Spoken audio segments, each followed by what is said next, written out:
First of all, though, let's have a look at what's in the newspapers today. Joining me now, I'm delighted to say, is my GB News colleague and former Defence Secretary, Michael Portillo. Michael, doing a double shift this morning before your show at 11. Thank you very, very much for coming in.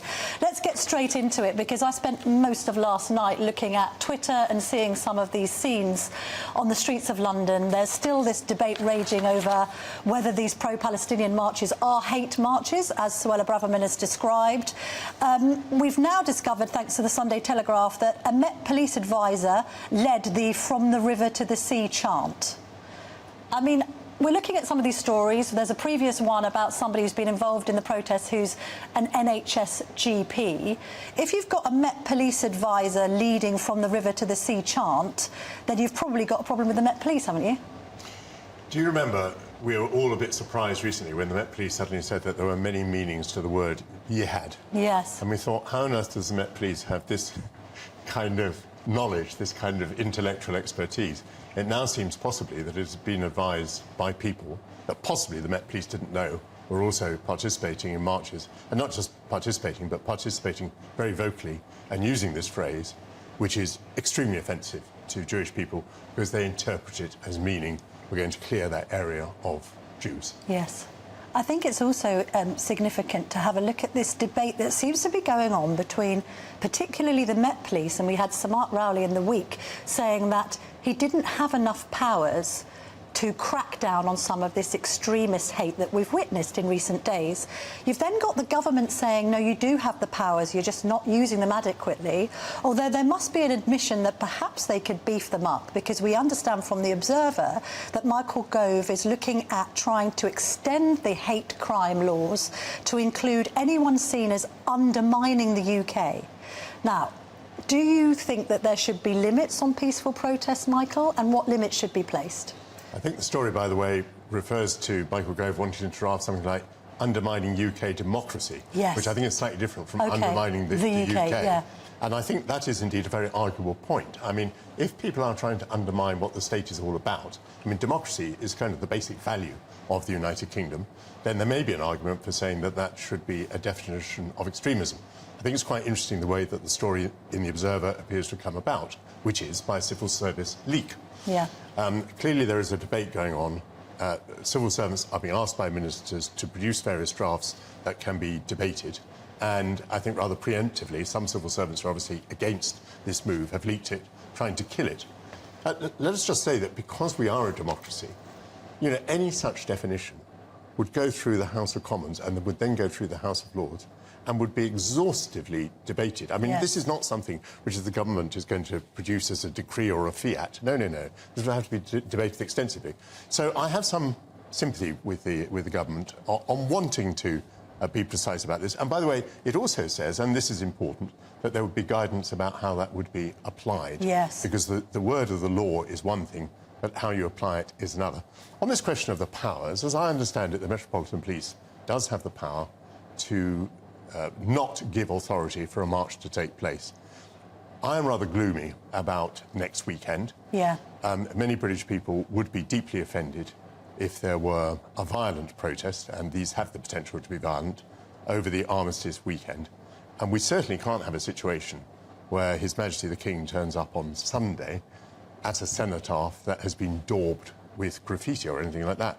So, I mean, honestly, perish the thought that we're even contemplating that the cenotaph could be defaced. At the very least, if the march goes ahead, at the very least, the cenotaph and much of Whitehall, I think, is going to have to be defended. And I'm afraid I can already see the kinds of scenes that we may witness next weekend. So you're saying the police have the powers to stop this march. Rowley says they don't. So people are talking about, oh, should there be some emergency legislation to stop it? But you're saying that's not necessary if only the police would use the powers that they've got. Well, I'm not a lawyer, and I briefly tried to inform myself on this question before I came on air. As I understand it, permission has to be given by the Metropolitan Police.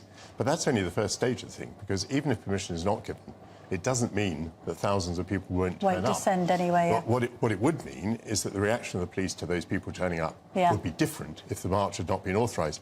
But, I mean, any of us can see the possibility that the cenotaph would be a target. Yes. And that will have to be defended. And I think one way or another, they're going to be ugly scenes. Yeah. And I think British people are going to be very upset. To see the King go there on the Sunday, if there's been mayhem, even if it's in Trafalgar Square and Parliament Square, either end of Whitehall, it's going to be very upsetting.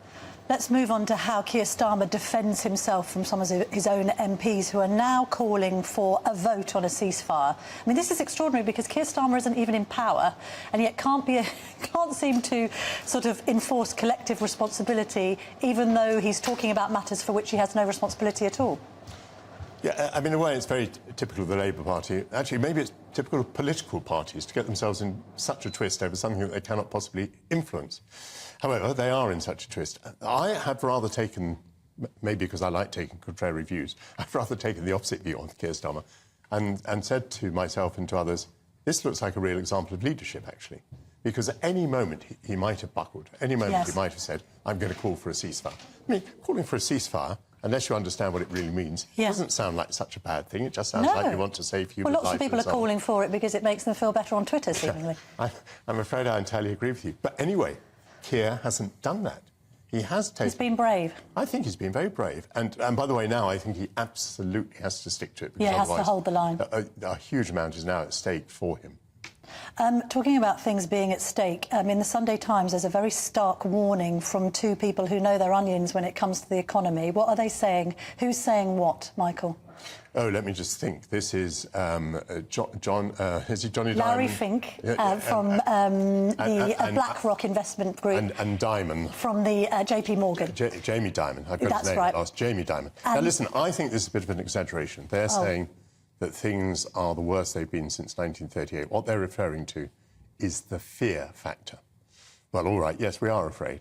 We're afraid about what's happening in the Middle East, and it could get a great deal worse. And economically speaking, we're afraid that that could put up energy prices and that inflation could continue. And if inflation continues, that means that interest rates would have to go up, and that means that the fear of recession is very, very marked. We also, there's still Ukraine and Russia going on. Other things could start, including Taiwan. Yes. We've seen... But a global recession as bad as 1938, is that overstated? Well, I think what he was saying was that the political situation was the most dangerous since 1938. That is where I do take issue, because if we're talking about fear, I mean, you didn't have this experience, but you had to live through the 60s to the 80s to know what fear was about. And from time to time, we all thought we were going to be annihilated by nuclear war. And when, Putin at the early stages of the Russia-Ukraine war mentioned nuclear weapons, that shudder went through us all again. But I would say, if you're trying to say this is the most terrifying situation since the 30s, that is an exaggeration. However, I mean, these people do know what they're talking about, economically speaking, and I'm afraid to say that the impact of the wars, particularly in the Middle East, on oil prices, therefore on inflation, therefore on interest rates, that doesn't look great. Doesn't paint a pretty picture for the next few years. Let's look at the story on the front of the Mail on Sunday on the basis of Nadine Dorries's quite explosive book. Tory party covered up for serial rapist MP. What's happening here, Michael? Who knows? I mean, this is really a deeply disturbing story. Not entirely clear to me whether this is a new story or a sort of continuation of something that's been around before. But, I mean, obviously, if someone is thought even possibly to have committed rapes against, they're talking about 5 victims, this is extraordinarily serious. And there does seem to be something in this story, in as much as it appears that Jake Berry, who was briefly the chairman of the Conservative Party, it appears that he worried that the party was not doing enough about it or the right things about it, wrote to the police, and there are extensive quotes from that letter. Yes. I haven't heard from Jake Berry this morning, but, on the face of it, the letter looks genuine. It looks as if he did actually write that letter. So it'd be interesting to hear what he says. It'd be interesting to hear what Oliver Dowden... I mean, the suggestion is of a cover-up that the party sort of sent this complainant to a private hospital and paid for her treatment rather than having a police investigation. Yes. I mean, if she was not, of course, in a fit state to make a statement, if she needed treatment before making a statement, there might be some defence along those lines. But that is very, very disturbing. And then let's just say that in the Nadine Dorries book, that's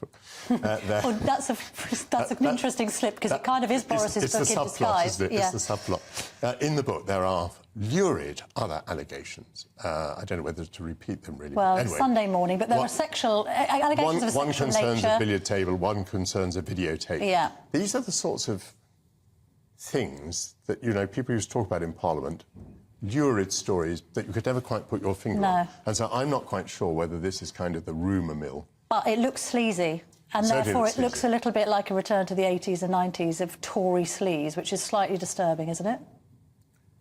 Well, since I was around in those days, I would say... I'm not associating that with you directly. No, but I would say these accusations are a great deal worse. Yeah, well, OK. I remember what it was all about the 80s and 90s, but I don't think it was about this. No, that's right.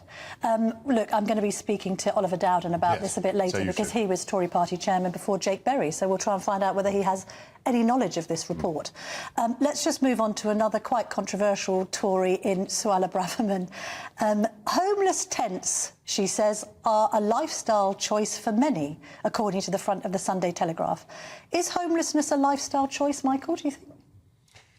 I don't know, because I'm absolutely not in that field, and it's a very dangerous field in which to speak without expert knowledge. What I kind of remember from my time in government is that there are a number of people living on the streets that you try to persuade off the streets. You're trying to say, you know, there's a place tonight and a hostel, and you'd be much better off. You know, you can have a bath and you can have a bed. And these people might say to you, we do not want to go to the hospital. Yes. And that might be because they are fearful of the other inmates, that they think they're going to have their money stolen there or their possessions stolen there. It might be any number of things. But I think it is the case that there are some people that you're trying to persuade off the street and you cannot get them to go for whatever reasons they have. So maybe that's what she's referring to. At the other end of the scale, I do think the public, maybe the public is wrong here, but the public doesn't want to see places becoming completely run down. No. I mean, if you go to San Francisco, I mean, what has happened in San Francisco has destroyed the attraction of the city. And she has cited that, Braverman. She said, we don't want to be turning into San Francisco. But I suppose my question is this woman a help or a hindrance to the Tory party? Because a lot of people watching and listening to this will probably agree with her on much of what she says. But sometimes her turn of phrase is so frank as to be unhelpful. She's certainly a woman who attracts headlines and I think seeks to do so. And because she wants to be the next Tory leader? Is this throwing red meat to the so-called righties? I don't think I've even met her, so I'm probably not the person to answer that question. But what she does is she does one thing that a party wants, and that is to establish a divide between you and the other side. Yes. But the other thing that a party wants to do is to be on the middle ground, to attract people into the middle. And what Rishi does is he plays her a bit on a line, so that she does the bit where you divide society up and make sure that you get the right attracts the criticism, keeps his powder dry. And then he does the bit where you're trying to attract people onto the centre ground. It's quite clever politics if you look at it like that, Michael, but I'm not sure whether it speaks much to a resolving of the civil war that constantly takes place in the Tory party. Perhaps we should conclude it there. And we're quite a divided country, which is what we've been talking about with these marches and what may happen next week. So divided country, you kind of do need a solid government and indeed an opposition that isn't tearing itself apart, one would think. Looking forward to your show at 11, Michael. Thank you for coming in early and speaking to me. Pleasure.